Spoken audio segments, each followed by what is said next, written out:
శ్రీ గురుభ్యో నమ. వ్యాస విరచిత శ్రీమన్ మహాభారతంలో సభాపర్వంలో నేడు మనం 101వ అధ్యాయం చెప్పుకుంటున్నాం. నేడు చెప్పుకోబోయేటువంటి విషయం ఏంటంటే, పాండవులు ఈ అనుద్యూతంలో ఓడిపోయి నారవస్త్రములు ధరించి, మృగ చర్మాలను ధరించి, వానప్రస్థ జీవనానికి 12 సంవత్సరాలు వనవాస దీక్షకై వెళ్తున్నప్పుడు ప్రజలు ఏమనుకుంటున్నారు, అలాగే తల్లి అయినటువంటి కుంతీదేవి ద్రౌపదిని చూసి ఏ విధంగా బాధపడింది, ఏ విధంగా ఆశీర్వదించింది అనేటువంటిది మనం నేటి విషయంలో ప్రస్తావించుకున్నాం. ముందుగా భగవన్ నామస్మరణ చేసుకుని మనం శుక్లాంబరధరం విష్ణుం శశివర్ణం చతుర్భుజం ప్రసన్నవదనం ఛాయే సర్వవిఘ్నోపశాంతయే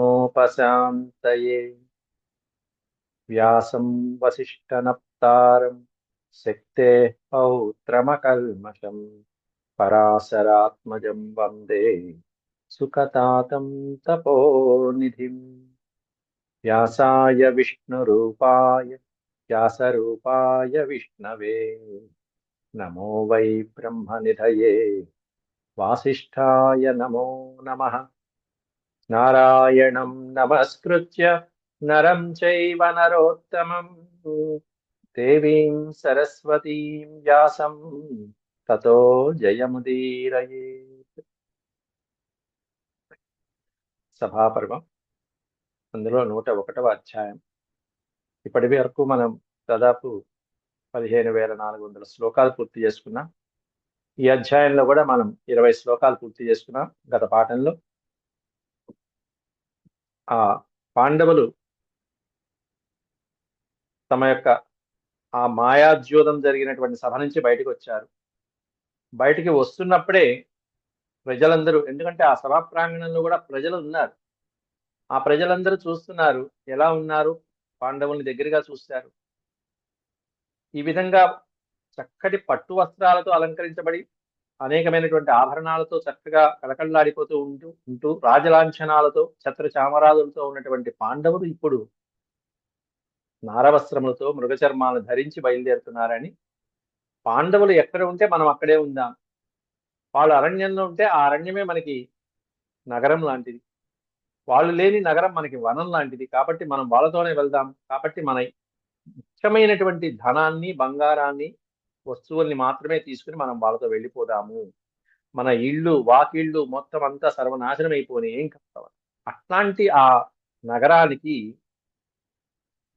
ఈ దుర్మార్గులైనటువంటి శకుని గాని దుర్యోధనుడు గాని వీళ్ళు రాజ్యాన్ని పరిపాలిస్తూ ఇట్లాంటి పనికిమాలినటువంటి ఇళ్ళని, నగరాలని, గ్రామాలని పరిపాలించుదురుగాక అంటూ ప్రజలందరూ భావించుకుంటున్నారు. దుష్కాలేనేవ భగ్నాని భిన్న భాజనవంతి చ అస్మత్యక్తాని భీష్మాని సౌబల ప్రతిపద్యత. సౌబల ప్రతిపద్యత, మనకి ఈ విధంగా పగిలిపోయినటువంటి గిన్నెలు, పాత్రలు, కుండలు, ఇట్లాంటి హీన కళాకాంతులు లేకుండా హీనాతిహీనంగా ఉన్నటువంటి మన యొక్క గృహాలని, ఇట్టా గృహాలు కలిగినటువంటి మన గ్రామాలని, మన ఈ గృహ సముదాయాలని, మన నగరాన్ని ఆ సౌబలుడు, ఏ సౌబలుడు, వీళ్ళని అన్యాయంగా ఓడించినటువంటి ఆ శకుని వీటిని పరిపాలించునుగాక. ఆ శకుని వంతబాడేటువంటి ఆ దుష్ట చతుష్టయంలో ఉన్నటువంటి మిగతా ముగ్గురు కూడా పరిపాలించుదురుగాక ఈ వనం. ఇక మనం వనానికి వెళ్ళిపోదాం. వనం నగరమే వాస్తు ఏన గచ్చంతి పాండవా. పాండవులు ఎక్కడికైతే వెళ్తూ ఉన్నారో, ఏన గచ్చంతి పాండవ, పాండవులు ఎక్కడికైతే వెళ్తారో ఆ వనమే మనకి నగరం. నగరమేవ అస్తు, అదే నగరం అవుగాక. అస్మాభిశ్చ పరిత్యక్తం పురం సంపద్యతాం వనం, మన చేత పరిత్యక్తం విడిచిపెట్టబడినటువంటి ఈ పురము రేపటి నుంచి అడవిలాగా మారిపోతుంది. సంపద్యతాం వనం, పాండవులు ఉన్నటువంటి వనం ఏమన్నా నగరంగా అవుతుంది, కౌరవులు ఉండి మన చేత విడిచిపెట్టబడినటువంటి ఈ నగరం కాస్త రేపటి నుంచి వనం అయిపోతుంది. బిలానిదం శ్రిణ సర్వే వాని మృగపక్షిణ. సర్వే ఇక్కడ పదం పోయింది. సర్వే యాని మృగపక్షిణ బిలాని దంశిన, అనేకమైనటువంటి పక్షులు జంతువులు మొదలైనటువంటివన్నీ, మృగపక్షిణ మొదలైనటువంటివన్నీ కూడా బిలాని దంశిన సర్వే యాని మృగపక్షిణ త్యజన్ స్వస్మన్ భయాద్ భీత గజా సింహో వనాన్యపి.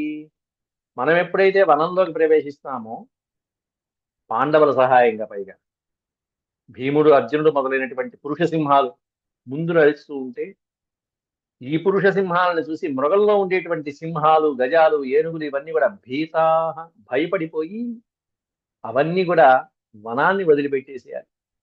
అవన్నీ ఇదిగో వీళ్ళ మీద పడాలి. అన్యాక్రాంతం ప్రపద్యంత సేవమానం చ జంతు చ తృణమాంస ఫలాదానాం దేశాం త్యక్వా మృగద్విజాః. అన్యాక్రాంతం ప్రపద్యంత సేవమానం చజంతు చ. కాబట్టి ఆ మృగాలన్నీ వనాలు వదిలిపెట్టేసి అని, మనమేమన్నా నగరం పెట్టి వనంలోకి వెళ్తే ఆ వనం నగరంలాగా మారిపోవాలి. ఎంత ఊహించుకుంటున్నారు చూడండి. వాళ్ళ ప్రధానమైనటువంటిది ఏంటంటే పాండవుల మీద ఉన్నటువంటి ప్రేమాభిమానాలు. ఆ ప్రేమాభిమానాలతో ఇన్నాళ్ళు వాళ్ళు చక్కటి బంధాన్ని పెనవేసుకున్నటువంటి వాళ్ళ యొక్క జన్మస్థానాన్ని, స్వగృహాలని వదిలిపెట్టేసి వెళ్తున్నారంటే పాండవుల యొక్క ధర్మనిరతి, రాజంటే ఎలా ఉండాలి, ఇగో దీన్ని బట్టి తెలుస్తూ ఉంటుంది. కాబట్టి అక్కడ పైగా వనాల్లో ఏమీ దొరకవు. ఏం దొరుకుతాయి? ఎంతసేపు తృణములు, కందమూలాలు మొదలైనటువంటివన్నీ దొరుకుతాయి. వాటితోనే సరిపెట్టుకుందాం. వయం పార్థేర్వనే సమ్యక్ సహవత్స్యామ నివృతా. పార్థై అనే పదానికి అర్థం బహువచనం. అంటే పృథకుమారుడైనటువంటి పాండవులతోనే మనం హాయిగా ఆ వనంలో హాయిగా వత్స్యామ, నివసిద్దాం. ఇత్యేవం వివిధావాచో నానాజన సమీరితాః సుశ్రావ పార్థః శ్రుత్వా చ విచక్రే స్వమానసం. ఈ విధంగా వివిధమైనటువంటి వచనములు, అనేక మంది జనుల చేత పలకబడినటువంటి ఏ వచనాలైతే ఉన్నాయో, పాండవుల పట్ల ప్రేమాభిమానాలతో పలికిన వచనాలు, అవన్నీ కూడా ధర్మరాజు విన్నాడు. సుశ్రావ పార్థః, వాళ్ళకి వినిపించేట్టే మాట్లాడుకుంటున్నారు ప్రజలందరూ. వాళ్ళ మధ్యలోంచి వెళ్తున్నారు. అట్లా కుంతీదేవి నివాసం దగ్గరికి వెళ్తున్నారు ఆవిడికి చెప్పడానికి. ఇప్పటిదాకా పెద్దవాళ్ళకి, సభలో ఉన్న వాళ్ళకి చెప్పారు.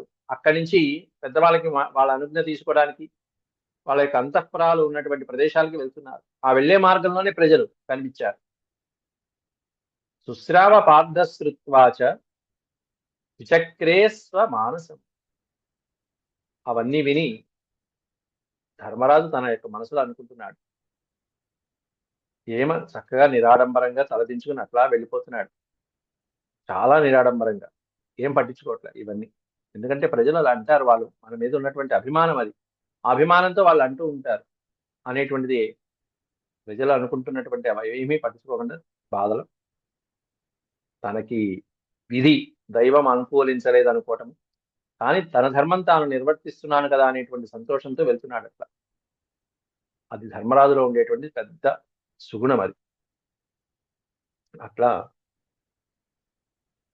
తతః ప్రాసాద సంస్థాస్తు సమంతాద్వై గృహే గృహే బ్రాహ్మణ క్షత్రియ విషాం శూద్రాణం చైవ యోషితః. తతః ఆ తర్వాత యోషితః అని ఇచ్చారు. యోషితః అంటే స్త్రీలు. ఆ స్త్రీలు అక్కడ వాళ్ళ రకరకాలైనటువంటి భవన ప్రాసాదాలు, అనేకమైనటువంటి భవంతులు మొదలైనటువంటి వాటిని సమంతాత్, చుట్టూత ఏ గృహాలకైతే వాళ్ళకి అనుకూలంగా ఉన్నాయో ఆ గృహాలలో, కొంతమంది ప్రాసాదాల మీద, కొంతమంది ఏమైనా చక్కగా గవాక్షములు తెరిచి ఈ పాండవులు కనిపించేట్టుగా, ముఖ్యంగా ద్రౌపది దేవిని చూస్తున్నారు స్త్రీలు. బ్రాహ్మణ క్షత్రియ విషాం శూద్రాణం అంటే చాతుర్వర్ణ్యాల వాళ్ళని చెప్పారు. బ్రాహ్మణ క్షత్రియ వైశ్య శూద్రులు మొదలైనటువంటి వాళ్ళందరూ, వాళ్ళ యొక్క స్త్రీలందరూ కూడా వస్తున్నటువంటి పాండవుల్ని చూస్తూ గత్వా స్వగృహ జాలాని, వాళ్ళ వాళ్ళ గృహాల్లోకి వెళ్ళి, జాలాని ఆ కిటికీ రంధ్రాలు, ఆ కిటికీ తలుపులు తీసేసి, ఉత్పాట్య ఆవరణాని చ. ఆవరణం అంటే మనకి మనకి కర్టెన్లు అంటాను చూస్తారా, తెరలు. ద్వారానికి కానీ కిటికీకి కానీ వేసుకునేటువంటి ద్వారములు తెరిచారు. తెరలు లాంటివి ఏవైనా ఉంటే అట్లాంటివి కూడా తెరిచేశారు. తెరిచి చూస్తున్నారు. ఎవరిని చూస్తున్నారు వాళ్ళందరూ కూడా అంటే దదృశు పాండవాం దీనాం వల్కలాజిన వాససః. పాండవులు అత్యంత దీనంగా వల్కలములు ధరించి, అజినములు ధరించి, వల్కలములు అంటే నారవస్త్రములు, అజినములు అంటే మృగ చర్మము. ఈ విధంగా వీటిని ధరించి పాండవులు అలా వెళ్తూ ఉండటాన్ని చూశారు పురస్త్రీలందరూ కూడా, ఆ నగర స్త్రీలు. అంతకంటే ముఖ్యంగా ద్రౌపదీదేవిని కాంచారు. కృష్ణాం స్వదృష్టపూర్వాం తాం వ్రజంతీం పద్భిరేవచ. వ్రజంతి అంటే అలా వెళ్తున్నటువంటి, అది కూడా ఎలా వెళ్తుంది, పాదచారి అయి వెళ్తున్నటువంటి, నడుచుకుంటూ అలా ఏ రథాన్ని గాని అశ్వాలను గజాలను చక్కగా పల్లకీలోను అలా వెళ్తూ ఉండేటువంటి ఈ అద్భుతమైనటువంటి రాజకన్య ఆవిడ ఈ విధంగా పాదచారి అయి భర్తలను అనుసరిస్తూ వెళ్ళటం చూశారు. పైగా ఎలా ఉంది ఆవిడ, ఏకవస్త్రాం రుదంతీం తాం ముక్తకేశీం రజస్వలాం. రజస్వలయ్యి ఉన్నది. ఆ రజస్వలగా ఉంటూ ఏకవస్త్రగా ఉంటూ ఏడుస్తూ అలా ముక్తకేశములు, ముక్తకేశములు అంటే కేశములు బంధించబడకుండా అలా విడిచిపెట్టేసినటువంటి స్త్రీ. ముక్తకేశ, జడగా లేకుండా కేశములను బంధించడం లేకుండా విడిచిపెట్టబడి ఉన్నటువంటి స్త్రీ. అట్లాంటి రూపంలో ద్రౌపదిని చూశారు. దృష్ట్వా తదా స్త్రియ సర్వా వివర్ణవదనా భృశం. స్త్రీలందరూ ఆ ద్రౌపదికి వచ్చినటువంటి కష్టం తమదిగా భావించుకుని విలపించారు. అందరూ కూడా వివర్ణవదన భృశం, ఎంతో వివర్ణమైనటువంటి ముఖములతో ఆ కష్టాన్ని వాళ్ళు అనుభవించినట్టుగా భావించుకుంటూ చాలా కుమిలిపోతున్నారు. విలప్య బహుదా మోహా దుఃఖ శోకేన పీడితా ఆహా ధిక్ ధిక్ ఇతి ఇత్యుక్త్వా నేతై నేత్రైరశ్రూన్వవర్తయన్. ద్రౌపదిని చూడంగానే కన్నీరు కార్చారు వాళ్ళందరూ. అయ్యో చి, ఈ మూర్ఖులు, ఈ కౌరవులు ఇంత చేశారా, ఈ పుణ్యాత్మురాలకి, ఈ పతివ్రతకి ఈ విధమైనటువంటి దశను తెప్పించారా అంటూ అలా కన్నీరు కారుస్తూ వాళ్ళ యొక్క ప్రేమాభిమానాల్ని పంచుకున్నారు ద్రౌపది పట్ల. జనస్యాధ వ్రజ, జనస్యాధ వజశ్రుత్, వచ అని ఉండాలి ఇక్కడ, వచ. జనస్యాధ వచశ్రుత్వా స రాజా భ్రాతృభిః సహ ఉద్దిశ్య వనావాసాయ ప్రతస్థే కృత నిశ్చయ.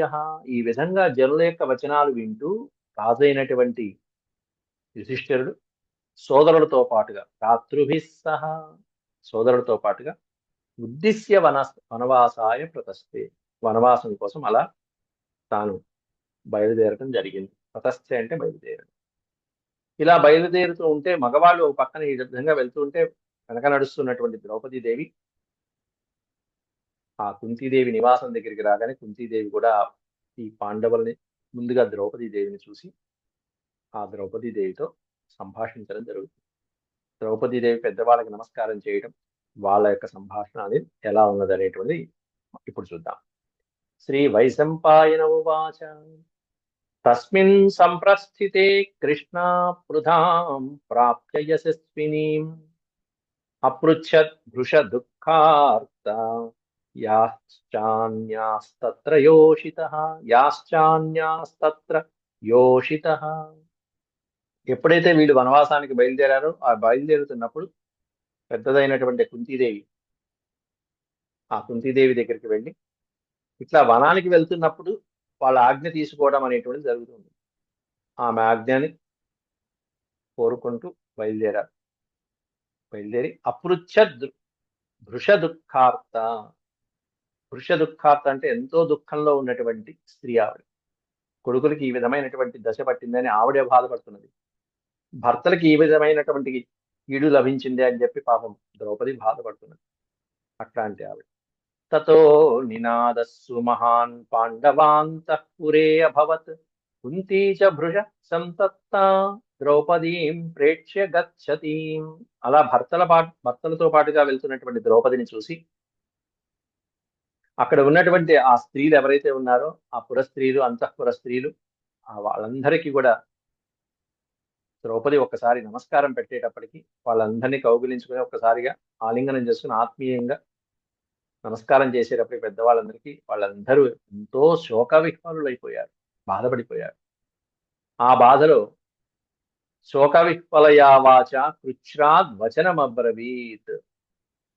కృచ్ఛ్రాత్ అంటే ఎంతో కష్టం మీద ఆ బాధనంతా ఓడ్చుకుంటూ కుంతీదేవి ఈ విధంగా వచనాలు పలుకుతున్నది.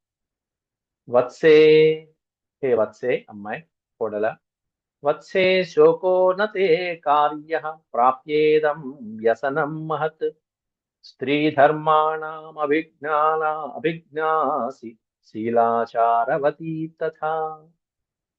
అమ్మా ద్రౌపది, నువ్వు శీలాచారవతి, స్త్రీ ధర్మాలు ఏవైతే ఉన్నాయో ఆ స్త్రీ ధర్మాలన్నీ కూడా నీకు తెలుసు. ఎటువంటి ధర్మాలు ఎలా ఉంటాయనేటువంటిది నీకు తెలుసు. కాబట్టి ఇట్లాంటి మహాసంకట సమయాలలో బాధపడుద్దమ్మా. ఎట్లాంటి సంకటం వచ్చిందంటే ప్రాప్యేదం వ్యసనం మహత్. వ్యసనము అంటే కష్టం. ఎంతో కష్టకాలం వచ్చింది, తీరనింత కష్టకాలం వచ్చింది నీకు.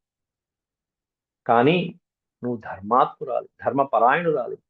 స్త్రీ ధర్మాణం అభిజ్ఞ. అభిజ్ఞ అంటే తెలిసినటువంటిది. సమస్తమైనటువంటి స్త్రీ ధర్మాలు ఏవైతే ఉంటాయో, పాతివ్రత్య ధర్మాలు ఏవైతే ఉంటాయో అవన్నీ తెలిసినటువంటి దాన్ని.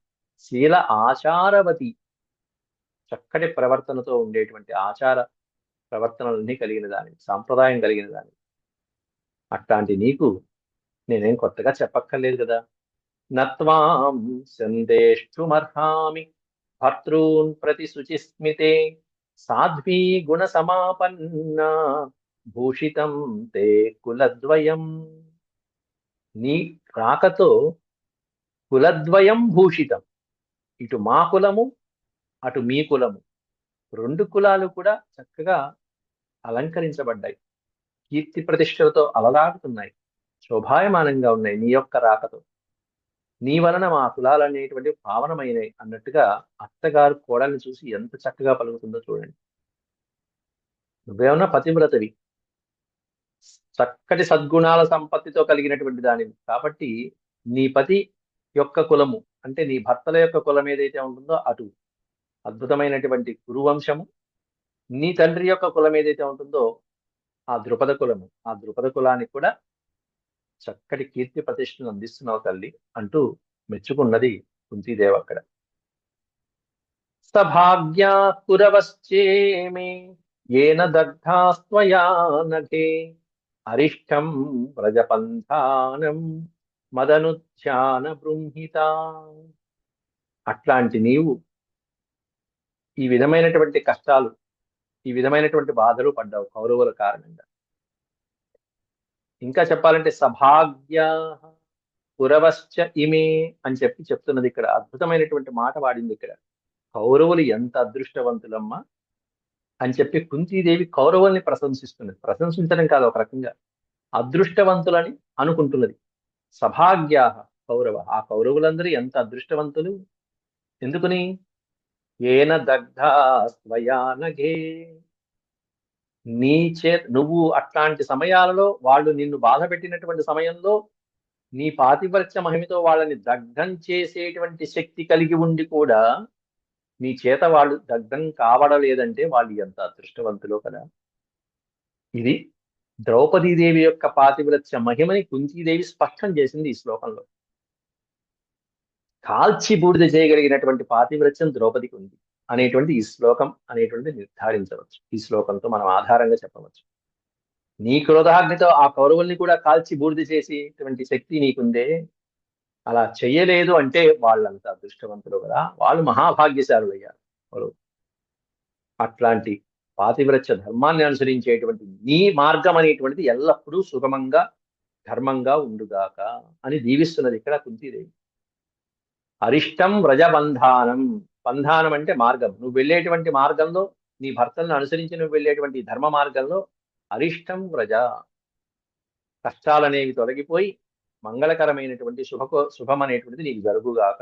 మదను ధ్యాన బృంహిత, అట్లాంటి నా యొక్క ఆశీస్సులతో శుభాకాంక్షలతో చక్కగా నీ యొక్క మార్గం అనేటువంటి నీకు సుగమమయ్యి మంచి మార్గంలో నీకు అభ్యుదయం కలుగుగాక అని దీవించింది అక్కడ. అభ్యుదయం అంటే వృద్ధి. దినదినాభివృద్ధి కలుగుగాక. అంతేకాకుండా భావి భావిన్యర్థేహి శస్త్రీణాం వైకృతం నోపజాయతే గురుధర్మాభిగుప్తా చ శ్రేయః క్షిప్రమవస్యసి. భావిన్యర్థేహి శస్త్రీణాం. వనమునందు ఉన్నప్పుడు, అక్కడ వనాల్లో ఉన్నప్పుడు సర్వదా ముందు ఇక్కడ యాక్చువల్గా మనకి అక్కడ సరిగ్గా ఉండమ్మా, జాగ్రత్తగా ఉండని చెప్పడం ఒక ఎత్తు అయితే, భావిన్యర్థి అంటే, భావిని అంటే రాబోయేటువంటి రోజులు, ఆ సందర్భంలో స్త్రీల యొక్క వైకృతం న ఉపజాయతే. వికృతమైనటువంటి మనోభావాలు అనేటువంటివి రకరకాలుగా మారిపోతూ ఉంటాయి. కానీ నీ ధర్మము, నీ పాతివ్రత్య ధర్మం మాత్రం నీకు మంగళకరమైనటువంటి శ్రేయస్సుని, శుభాన్ని కలిగిస్తుంది. నువ్వు ఎంచుకున్నటువంటి ధర్మం ఏదైతే ఉంటుందో, ఇంత కష్టకాలంలో కూడా భర్తల్ని అనుసరిస్తూ ఉన్నావు. గురుధర్మాభిగుప్తాచ శ్రేయ క్షిప్రమవస్యసి.